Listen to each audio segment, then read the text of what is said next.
Olá, bom dia, boa tarde, boa noite. Esta é a nossa segunda aula de revisão de transformada de Laplace, onde nós vamos aqui apresentar métodos para encontrar a transformada inversa de Laplace, por meio da separação em frações parciais. Adicionalmente, falaremos também sobre estabilidade e outras questões correlacionadas. Na primeira parte da revisão de transformada de Laplace, nós tivemos a oportunidade de levantar várias propriedades importantes que nos ajudarão a realizar a transformada inversa e também tabelas de transformada inversas de funções que ocorrem com muita frequência nos nossos circuitos lineares. Nessa parte em questão, nós vamos apresentar aqui uma sequência, uma metodologia, para que a gente possa encontrar a transformada inversa. O primeiro passo precisamos ter a nossa função no domínio da transformada de Laplace, conforme aí está apresentada em forma de polinômios, tanto no numerador quanto no denominador. Segunda parte, nós podemos aqui fatorar o nosso denominador, de forma a termos aqui essas representações, que estão aqui os nossos polos, que nós vamos clarear em breve o que representam. A terceira parte é a parte da fração parcial, onde nós separamos a nossa função fatorada em um somatório de funções de frações parciais, onde cada fração dessa nos permite ir para a quarta parte, que é representar ou encontrar a sua transformada inversa. Essas frações, elas apresentam um formato conforme as tabelas de inversão normalmente, e a partir do momento que essa identificação é feita, essa transformação inversa ela é realizada de forma direta, de forma sem muitos problemas. O importante é que a gente encontre essas frações parciais. Então vamos exemplificar o nosso problema. Considere aqui que nós temos um f de x. Um f de x dado por s mais 3 dividido por s ao quadrado mais 7s mais 10. Então esse seria o nosso primeiro estágio da nossa avaliação. Segundo estágio, nós podemos aqui representar as nossas fatoração no denominador, onde nós vamos ter aqui um s mais 3 dividido por s menos p1 vezes s menos p2. E aí nós estamos com a nossa segunda etapa consolidada. Na terceira etapa, nós vamos agora encontrar as nossas frações parciais, onde nós vamos ter um a dividido por s menos p1 mais um b dividido por s menos p2. E aí temos as nossas frações. Com as nossas frações parciais, é muito fácil, desde que elas estejam tabeladas, encontrar a transformada inversa. Aqui, em particular, se nós aplicarmos a transformada inversa do nosso valor, transformada inversa de A dividido por S menos P1, essa transformada inversa deve levar a gente para o valor como A é elevado a P1t. Assim como a transformada inversa de B dividido por S menos P2 deve levar para um valor B é de P2 de t. Com esses valores aí identificados, a nossa terceira parte fica facilmente computada como o valor de ft dado por A é de P1t mais B é de P2t. Essa é a nossa terceira parte e última parte. Na verdade, a quarta ou quinta parte, onde nós já temos o valor devido. que precisamos encontrar são os valores de A, B, P1 e P2. Como encontrar? Nós sabemos que S ao quadrado, que é o nosso denominador, mais 7S mais 10 igual a zero, implica, através de uma forma simplificada de encontrar esses valores, que as raízes deste polinômio é a soma de uma raiz mais a segunda raiz tem que dar igual a menos 7.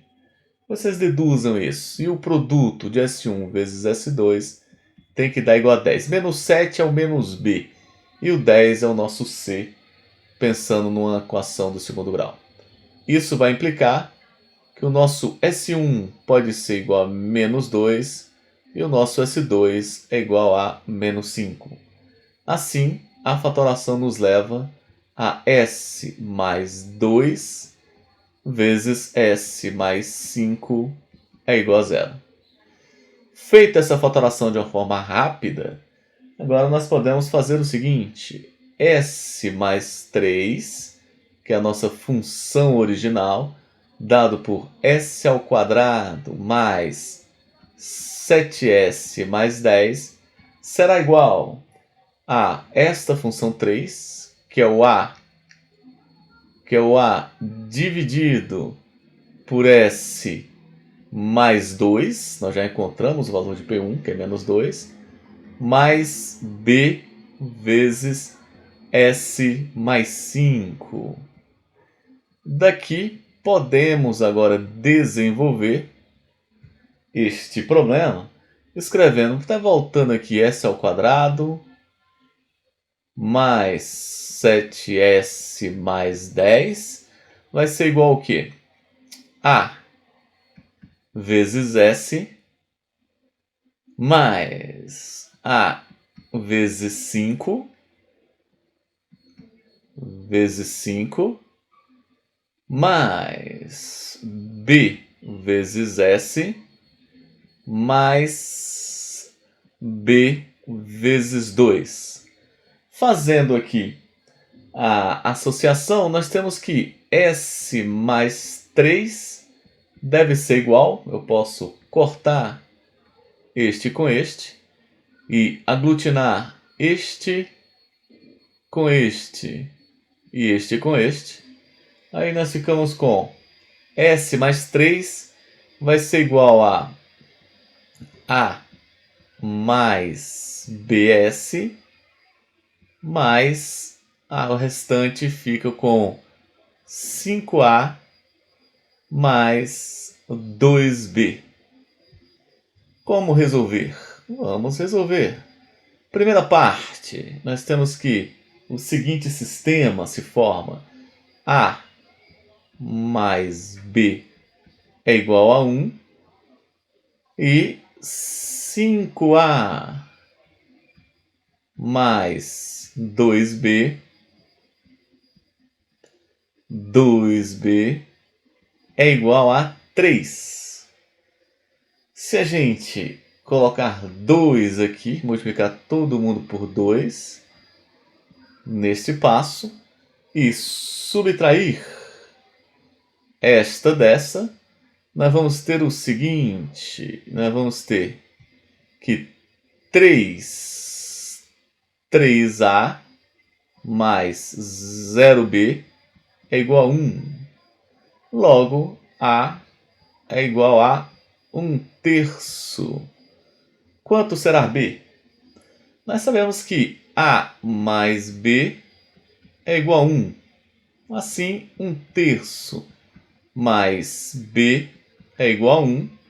B é igual a 3 sobre 3 menos 1/3, 2/3. Por fim, nós agora temos o quê? Nós temos tudo.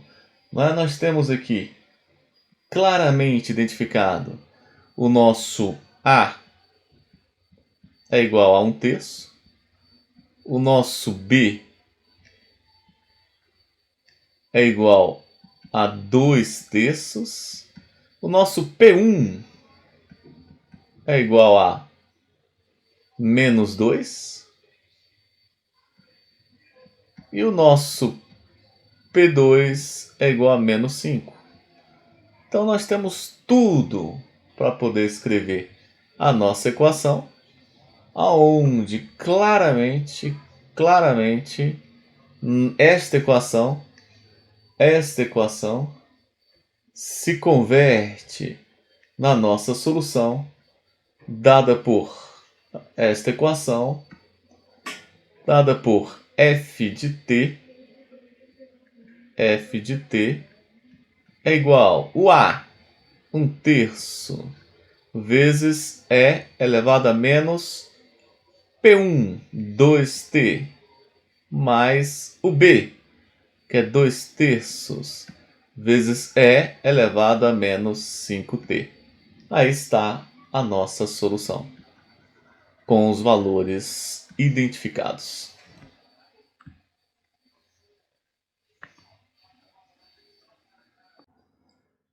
No conjunto da nossa revisão de transformada de Laplace, buscando a nossa separação em funções parciais, aqui nós vamos lembrar o método dos resíduos, onde nós podemos fazer essa decomposição utilizando umas fórmulas bastante interessantes, que são originárias lá de variáveis complexas e que nos permitem encontrar com mais facilidade a nossa separação em frações parciais. Aqui nós temos duas equações. Esta primeira equação, que nós vamos aplicar, ela nos traz condição de encontrar os termos dos elementos das fatorações parciais. Aqui, por exemplo, nós temos o polinômio. Aqui nós temos os elementos fatorados e separados em frações parciais. E esses R1, R2, Ri são esses resíduos que saem através dessa equação. A demonstração fica para variáveis complexas. Um segundo caso, esse é o caso de polo simples. Caso os polos sejam repetidos, como por exemplo este caso aqui, nós também podemos fatorar em frações parciais, porém temos os expoentes aqui apresentados, e a equação é um caso maior, um caso geral deste primeiro caso. Neste caso, naturalmente, este caso pode cair nesse, já que este é uma particularidade deste outro aqui, dependendo dos valores que se coloquem aqui em K. Vamos aplicar em nossos exemplos esse raciocínio. Aproveitar aqui e fazer polo simples, mas fazer polo simples com o mesmo exemplo que nós utilizamos anteriormente. Porque assim nós vamos poder até confirmar os valores lá identificados. Então vamos lá, polo simples, como primeiro exemplo. Qual era o exemplo que nós tínhamos em mão? O exemplo que foi anteriormente apresentado era f de x igual a s mais 3 dividido por s ao quadrado mais 7s mais 10. Nós já fatoramos anteriormente, então também nós já sabemos que s mais 3 dividido por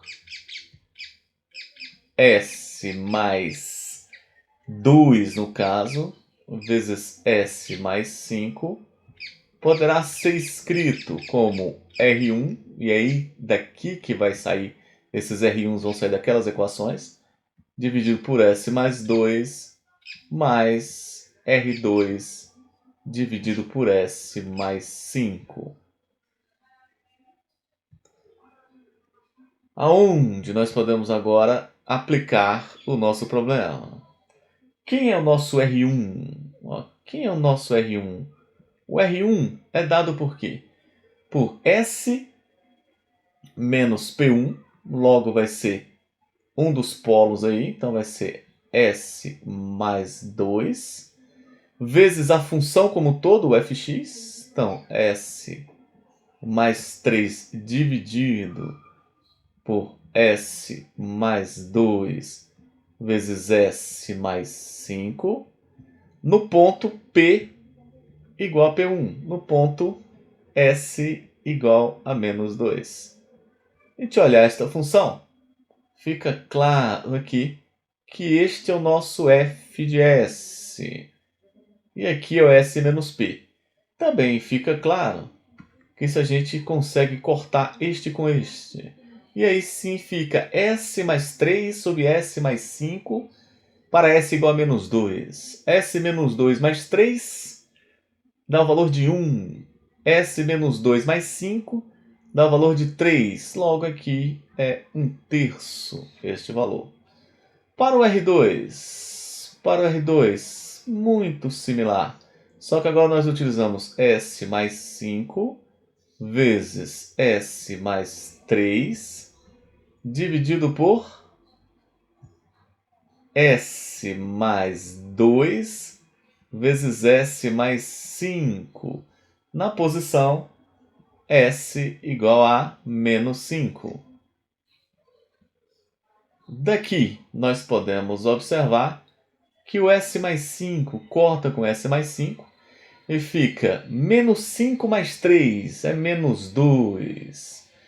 E menos 5 mais 2 é menos 3. Menos 2 sobre menos 3 vai dar 2/3.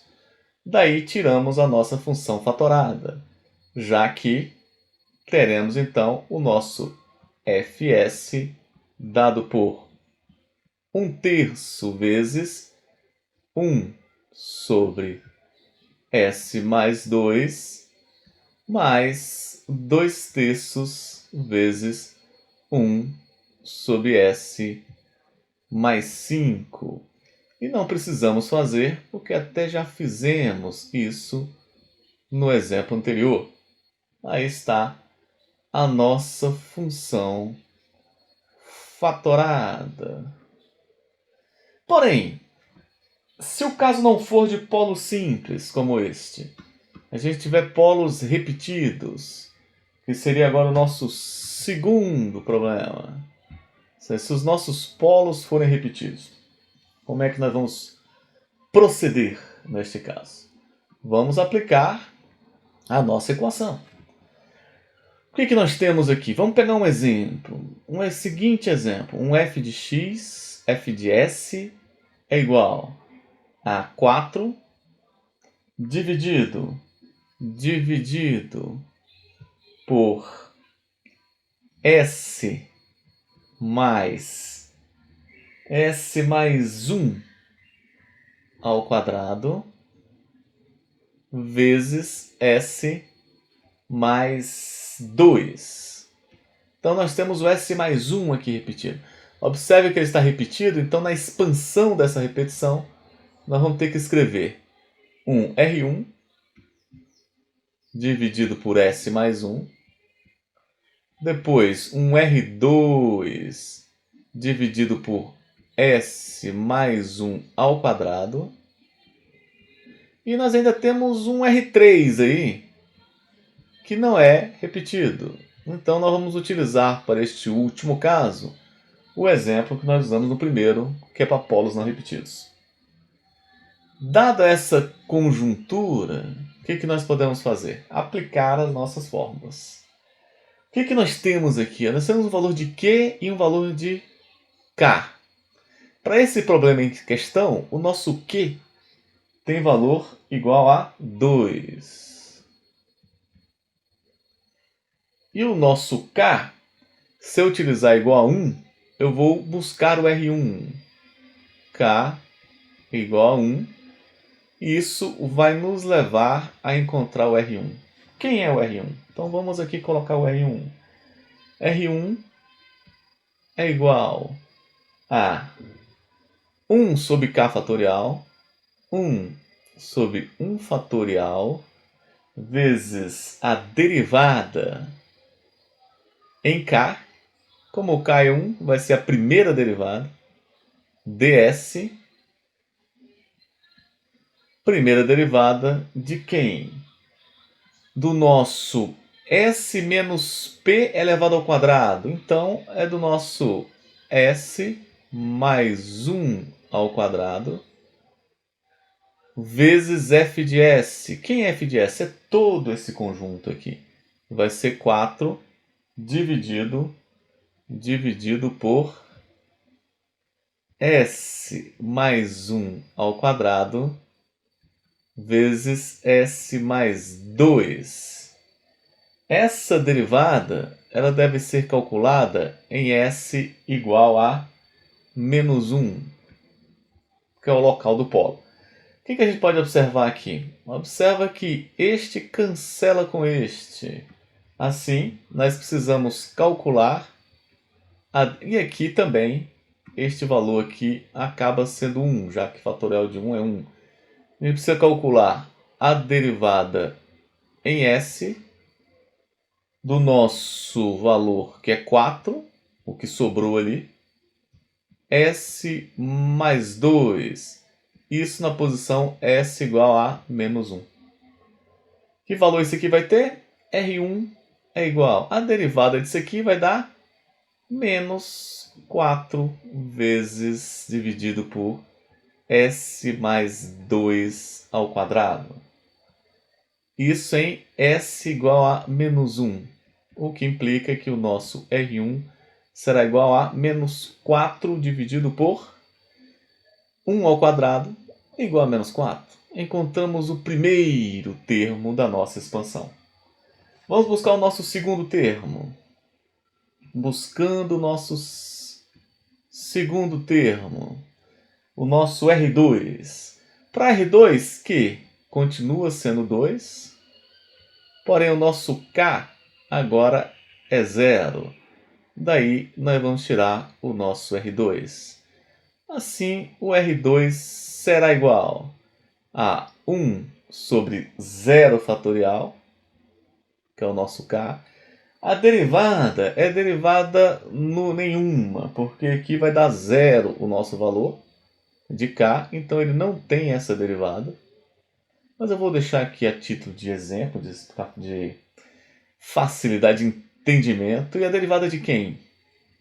Do nosso termo, que vai ser o nosso mesmo termo envolvido, só que agora nós temos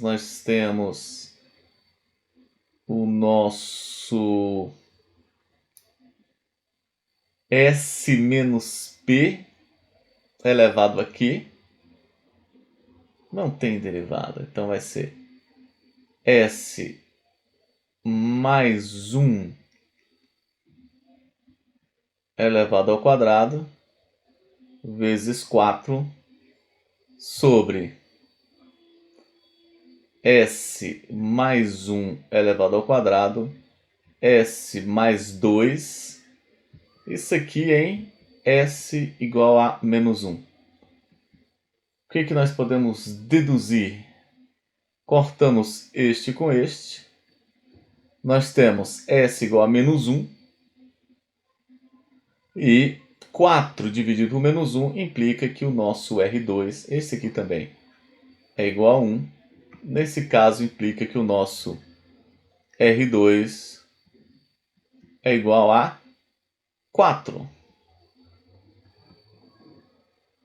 Fazendo agora o que? Vamos fazer o nosso R3. O R3 é simples. Não, ou seja, o nosso R3 é um polinho simples, então usa esta equação.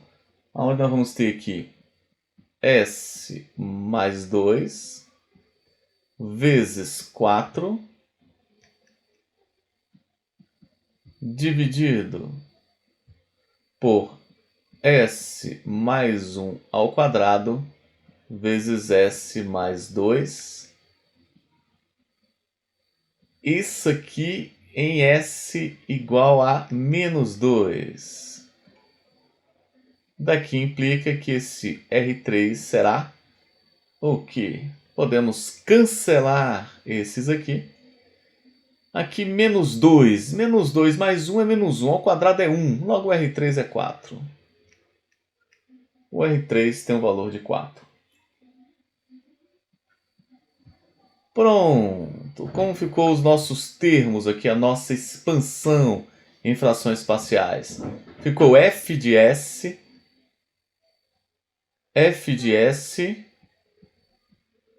é igual a R1 menos 4 dividido por S mais 1, mais R2, 4 dividido por S mais 1 ao quadrado,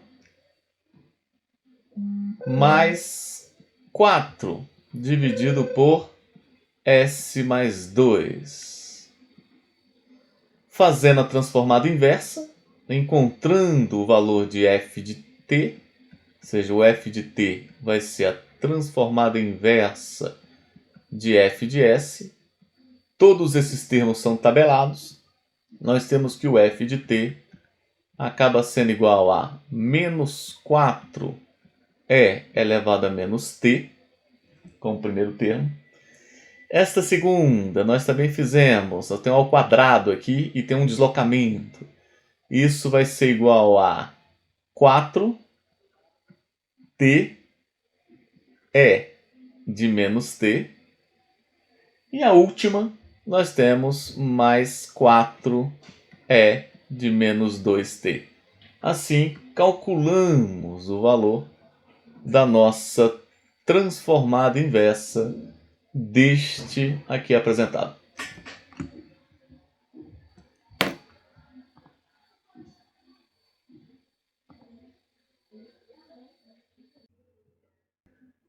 Nos exemplos anteriores, nós gravamos aqui situações, cenários com polos simples e com polos repetidos.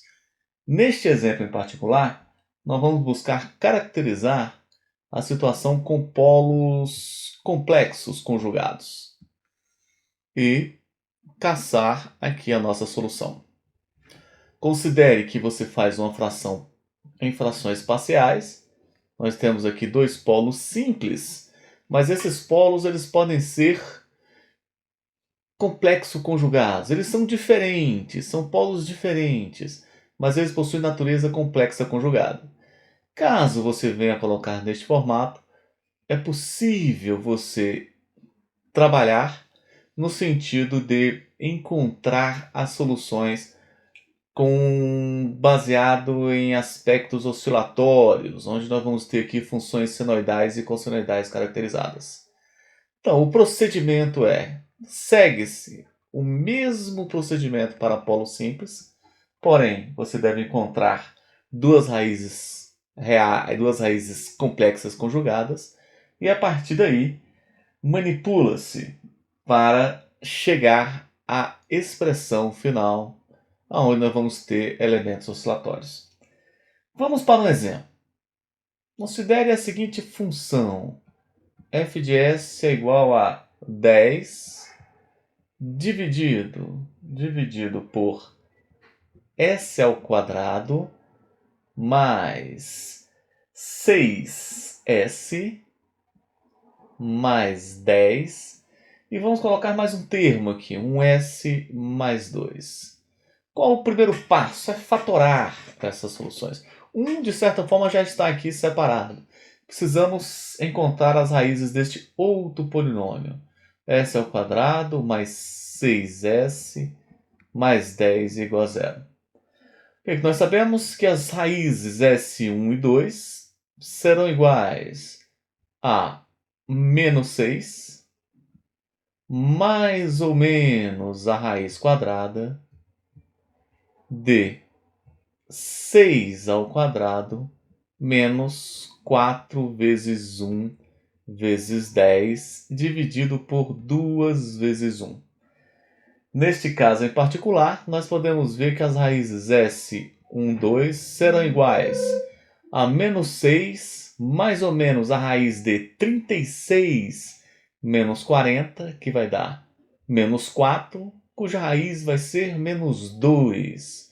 Assim nós vamos ficar com menos 6 mais ou menos J2 dividido por 2, o que nos dá as duas raízes em menos 3 mais ou menos J. Explicitando agora com a nossa função, nós temos que o nosso f de s tem a seguinte cara: 10 dividido pelos polos separados, aonde nós vamos ter o primeiro s mais 3 menos j, e o segundo nós temos aqui s mais 3 mais j, e naturalmente ainda temos mais um polo, que é o s mais 2. Numa forma fatorada, para encontrar na nossa inversa um passo intermediário, nós temos que o f de s pode ser escrito como R1 dividido por S mais 3 menos J, como o primeiro termo. Segundo termo, R2 pode ser escrito como S mais 3 mais J. E o nosso último termo, o R3, como S mais 2. Ainda não está no formato adequado de aplicar a inversa. Nós temos aqui números complexos, e nós não lembramos de números complexos nas nossas tabelas de integração.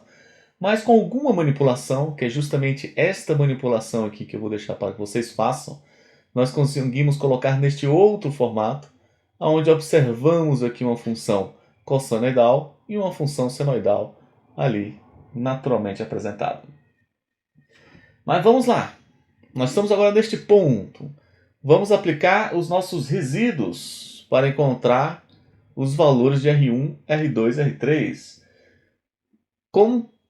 caracterizando como polo simples. Então, o nosso R1, em particular, o nosso R1 vai ser igual ao primeiro polo, que é o S, mais 3 menos J, vezes toda a função, que é 10, dividido por S mais 3 menos J, vezes S mais 3 mais J, vezes S mais 2. Eu quero saber o valor dessa função na posição S igual a menos 3 mais J, que é a posição do polo em particular. Logo, o valor de R1 vai ser igual. Nós podemos observar que este termo corta com este, e nós ficamos com 10 dividido por menos 3. Eu posso substituir menos 3 mais J, que é esse termo aqui, mais 3 mais J, vezes menos 3 mais J, mais 2.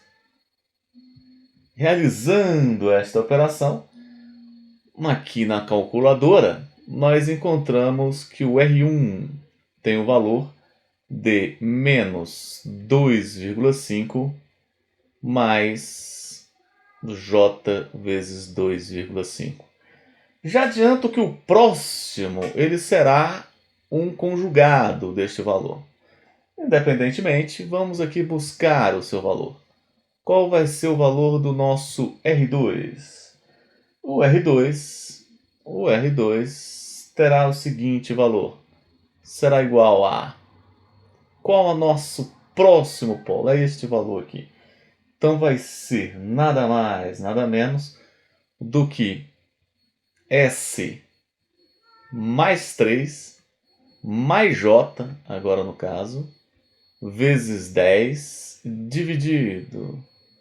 dividido por S mais 3 menos J, vezes S mais 3 mais J, vezes S mais 2, na posição do polo em S igual a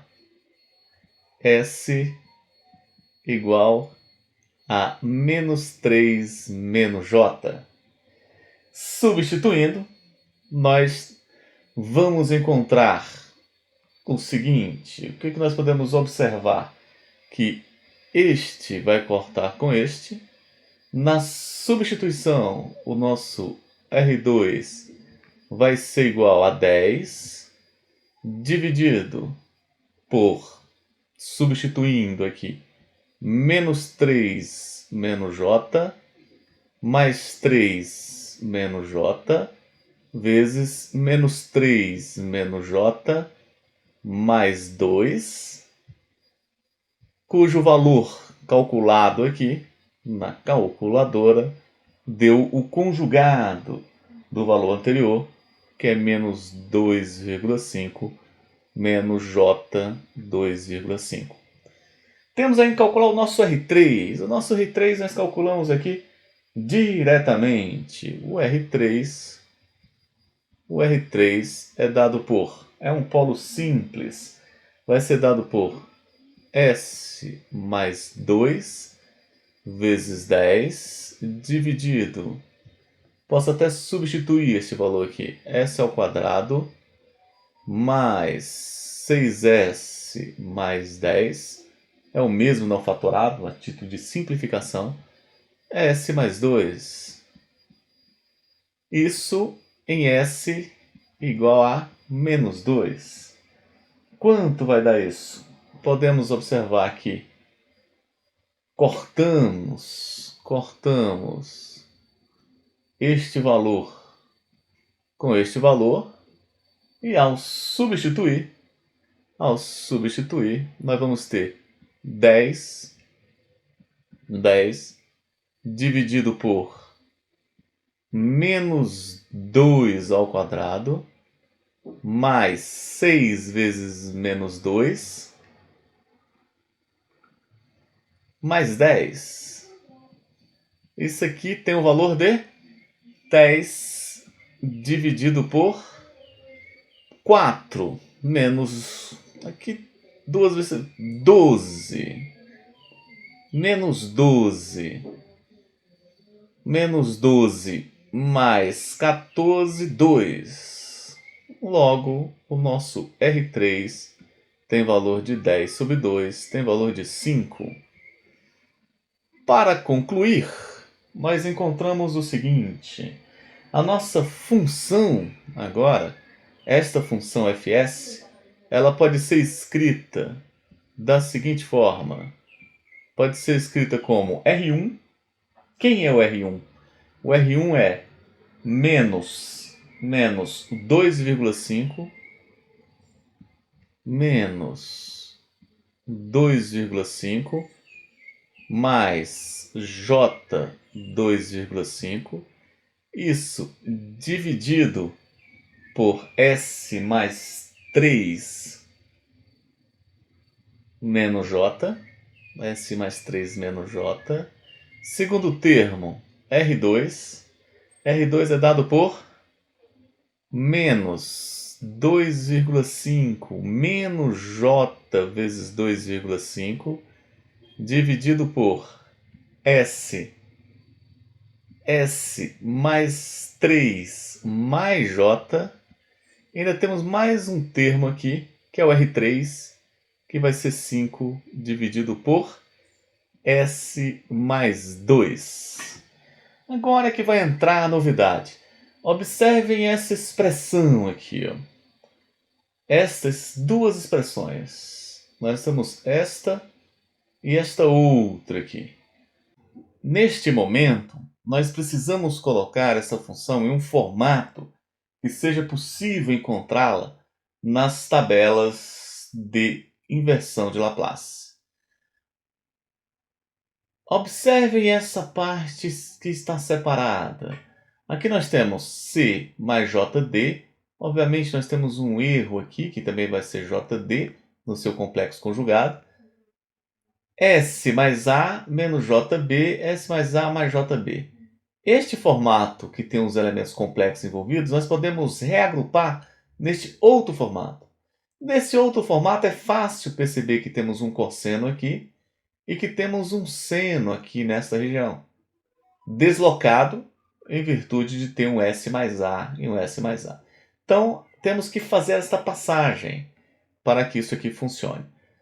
Mapeando aqui, nós temos o C, o D é igual a 2,5.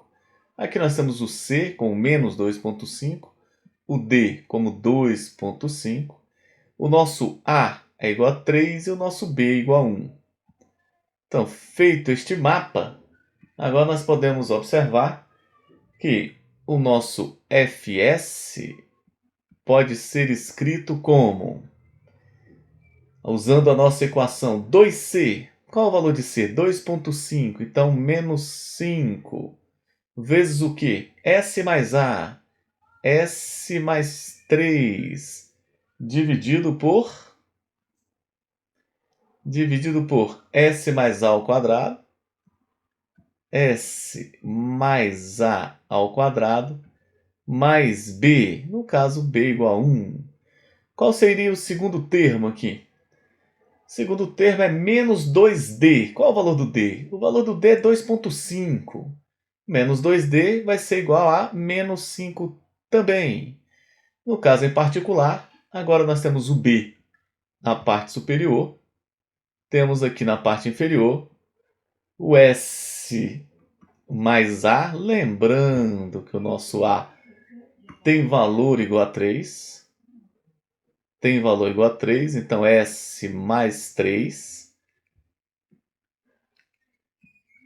S mais 3 ao quadrado mais 1. E ainda temos mais um último termo aqui, que é 5 sobre S mais 2. Com este formato em mãos, agora nós conseguimos aplicar a nossa inversa e identificar através de tabelas de transformada de Laplace que o nosso f de t vai ter o formato de menos 5 é de menos 3t cosseno de t, menos 5 é de menos 3t seno de t, mais 5 é de menos 2t.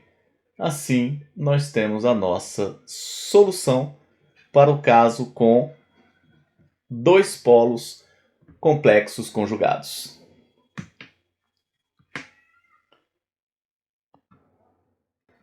Nesse ponto, vamos aqui apresentar a nossa convolução, fazer um desenvolvimento aqui para a integral de convolução. Isso será bastante recorrente em vários problemas na frente, quando se trabalha com sistemas dinâmicos. O que nós temos a nível de um gráfico? Olha, considerando o seguinte gráfico, onde nós temos aqui, nós temos uma função no domínio do tempo, uma função x de t, que tem a sua curva de desenvolvimento aí apresentada. Aí está a curva desta função no domínio do tempo. Naturalmente, nós podemos ter pontos aqui de amostragem, pontos de referência. Digamos que aqui eu peguei o ponto tal 1, igualmente espaçado, peguei o ponto tal 2, igualmente espaçado, peguei aqui o ponto tal 3, e assim vou sucessivamente pegando esses pontos no tempo. Naturalmente, nós temos aqui esta área abaixo dessa curva, é uma aproximação da nossa função. Quanto menor for esses passos, melhor será essa aproximação naturalmente. O que nós podemos observar também?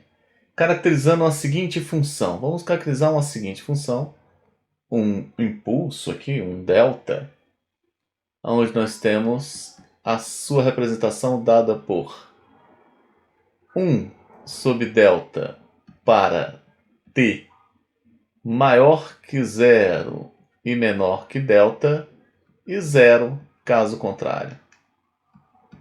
Essa função tem o seguinte gráfico de representação. Então, nós temos aqui também o t, isso ela na origem, mas ela pode ser deslocada naturalmente. Mas na origem, ela tem até o valor delta, uma amplitude de 1 sobre delta. E aqui está a nossa função de delta no tempo. Se eu desloco de delta, eu vou ter ela para frente ou para trás, um shift aí associado. Vamos tentar buscar caracterizar a nossa integral de convolução. Primeiro, eu posso escrever estes pontos de conexão aqui, como esse aqui sendo o x de tal 1, esse aqui é o x de tal 3. Se eu for considerar isso aqui como delta, esse aqui seria o x de delta. Delta, na verdade o x de delta estaria na origem. Esse seria o x de delta deslocado em 1. Vamos ver, eu posso aqui escrever naturalmente que o x de delta é igual. Na verdade, o primeiro também é, porque ele vai até 1, vai até delta, então até esse ponto. Então, tranquilo. O x de delta seria igual ao nosso x de tal 1, que, por sua vez, é igual a um x de delta com a nossa função delta aqui, deslocado em t menos delta. Como esse valor aqui tem o valor de 1 sobre delta, se eu multiplico por delta, ele fica com 1. Logo, x de delta é igual a delta, e esse valor aqui passa a ser 1. Se a gente busca identificar, não somente em delta, mas em 2 deltas, 3 delta, 4 delta, todos esses valores, onde multiplicar por k vai impor um deslocamento aqui na minha função, nós podemos identificar que o x de k delta é dado pelo x de tal no ponto k do nosso x de k delta vezes o nosso impulso, que é o nosso delta t menos k delta vezes delta. Isso aqui sempre vai ser 1, e nesse caso acaba tendo essa identidade verdadeira. Agora uma estimativa, eu quero um estimador. Um estimador para esta função. Eu quero um x que estime essa função no tempo. Para fazer isso, nós podemos ter um estimador dessa função, que é o nosso x de t, como o somatório de k variando de menos infinito até infinito, já que isso aqui é um ponto. Agora eu posso fazer para todos os pontos do nosso x k delta vezes esse deslocamento da nossa função no tempo.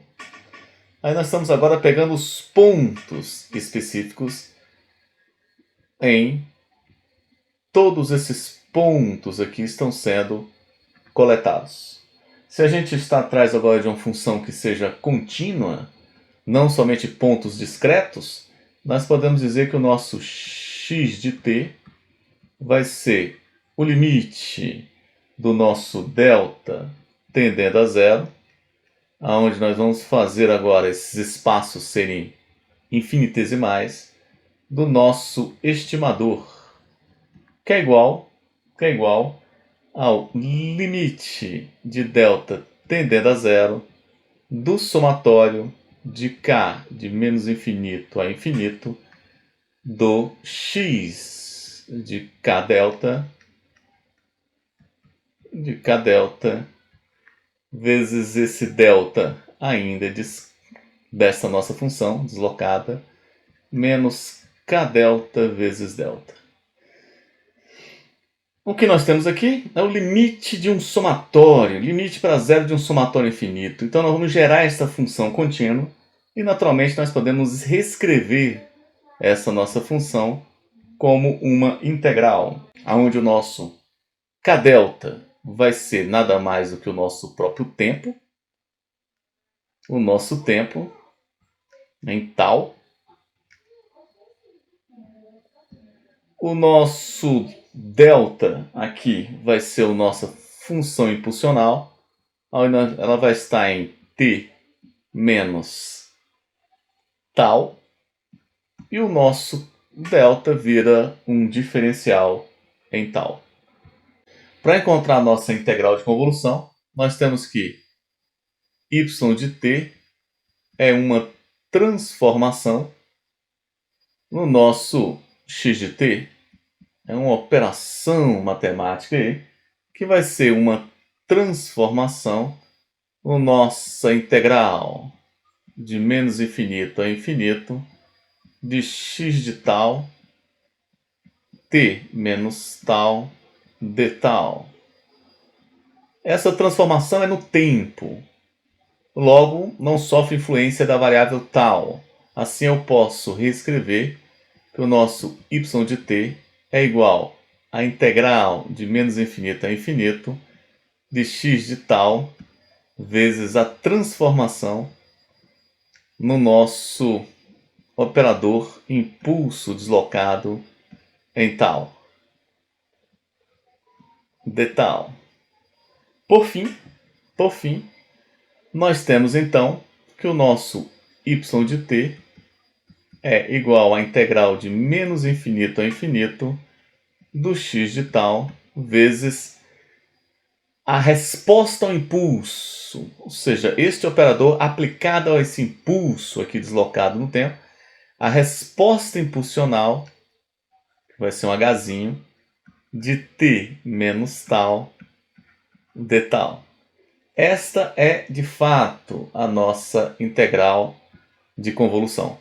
Onde nós podemos observar que nós temos aqui a entrada do sistema e aqui nós temos o próprio sistema, ou a resposta do sistema ao impulso aí aplicado, onde nós fizemos o delta tender a zero, e isso aqui vai para o infinito, é a nossa resposta, é o nosso impulso na origem.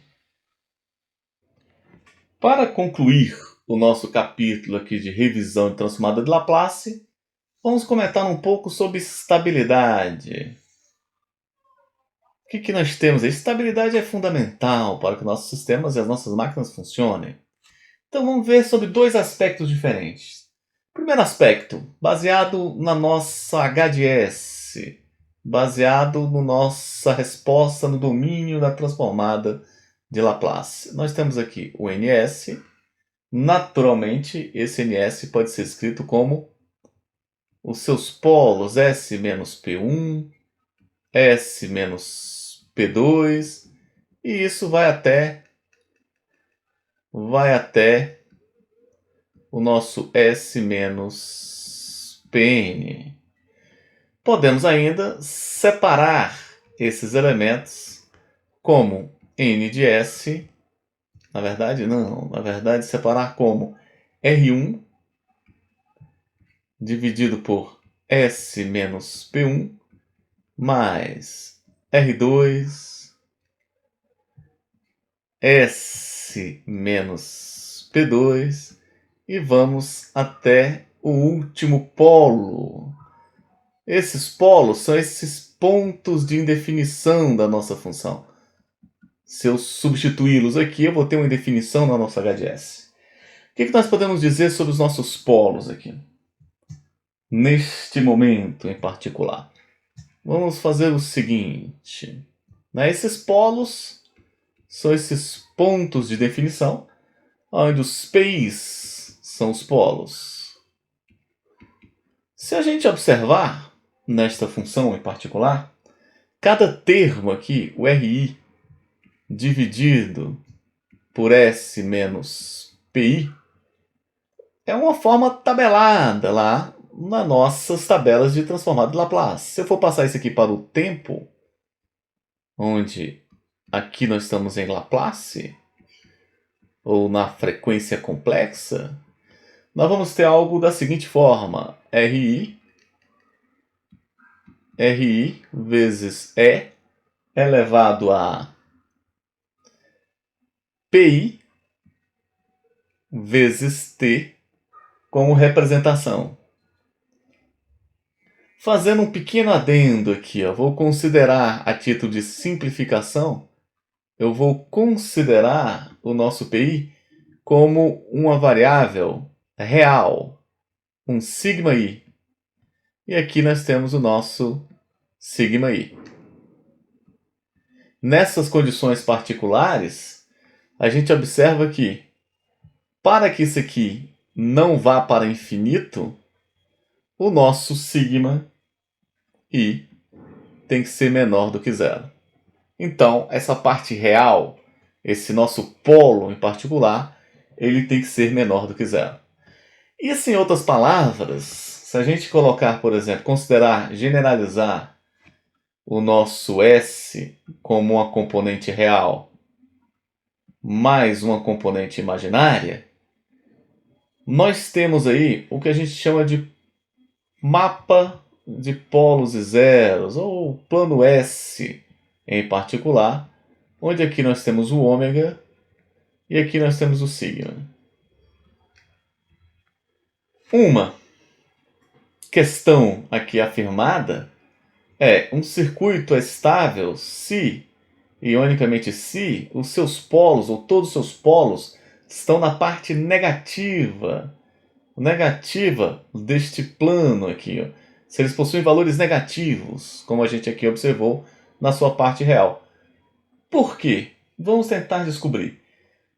Por inspeção, depois em outros cursos que focam mais essa parte de polos e zeros, com mais propriedade, vocês vão se aprofundar. Mas aqui, para que a gente tenha uma primeira percepção. Observe o seguinte: se eu tenho aqui um H de S dado por 1 sobre S mais 3. Obviamente, o polo desta representação, ele fica aqui em 3. E a transformada inversa, se eu for colocar no domínio do tempo, essa função, ela vai ser algo do tipo E elevado a menos 3t. Observem que, com a passagem do tempo, esta função vai para zero. Já se a gente considera esta outra função, um h de s' dado por 1 sobre s menos 3, o nosso polo aqui em particular vai ser 3. Ele vai estar localizado aqui, na mesma distância do outro. Aqui vai ser menos 3, esse vai ser mais 3. E a nossa solução no domínio do tempo, o nosso h de t, terá um valor de E de mais 3t. No domínio do tempo, isso aqui também mostra claramente que ele vai divergir, que ele vai para infinito. Então, de uma forma simplista ainda, introdutória, a gente mostra que, para um sistema ser estável, para que essas exponenciais elas vão para zero com o tempo, não divirjam para infinito, nós precisamos que os polos estejam deste outro lado. Naturalmente, nós podemos ter polos aqui complexos conjugados, como podemos ter polos também no lado direito. Mas, para que ocorra a estabilidade ela é garantida se todos os polos estiverem nessa região. Essa é a região estável do nosso sistema. Vamos fazer uma avaliação de estabilidade no domínio do tempo também. Para isso, nós sabemos o seguinte, que a nossa integral de convolução ela pode ser escrita da seguinte forma: integral de menos infinito a infinito do valor de x, botar o primeiro formato lá apresentado, x de tal vezes h de t menos tal de tal, mas também pode ser escrito como a integral de h de tal vezes x de t menos tal de tal. Isso é uma propriedade, onde nós temos que a ordem dessa convolução não altera o valor. Assim, podemos considerar também que o nosso módulo de y de t é igual ao módulo da integral de menos infinito a infinito de h de tal x de t menos tal de tal, que por sua vez é menor ou igual à integral, aplicando outra propriedade que vocês certamente aprenderam em cálculo, de h de tal vezes o módulo de x de t menos tal de tal. Se eu assumo que o nosso módulo de x de t menos tal é menor do que b, nós podemos aqui substituir o b no caso limite nessa integral e encontrar que o módulo de y de t é menor ou igual a b. Eu posso sair da integral, vamos botar na integral ainda, menor que menos infinito a infinito de h de tal vezes b de tal. Removendo, aqui nós temos um módulo e aqui nós temos o b. Logo, o módulo de y de t menor ou igual a um b da integral de menos infinito a infinito do módulo de h de tal de tal. Consequência, para que o nosso y, a nossa saída do sistema, seja estável, implica que a integral de menos infinito a infinito da resposta ao impulso do sistema, do h de tal de tal, deve ser objetivamente menor do que o infinito. Então essa é uma forma de levantar a estabilidade no domínio do tempo. Essa resposta ao impulso, pensando aqui em uma função, ela deve ser algo que tem o tempo, o h de t, e naturalmente a resposta ao impulso ela deve ter uma área finita. Se a resposta ao impulso tem uma área finita, nós temos um sistema estável aí apresentado.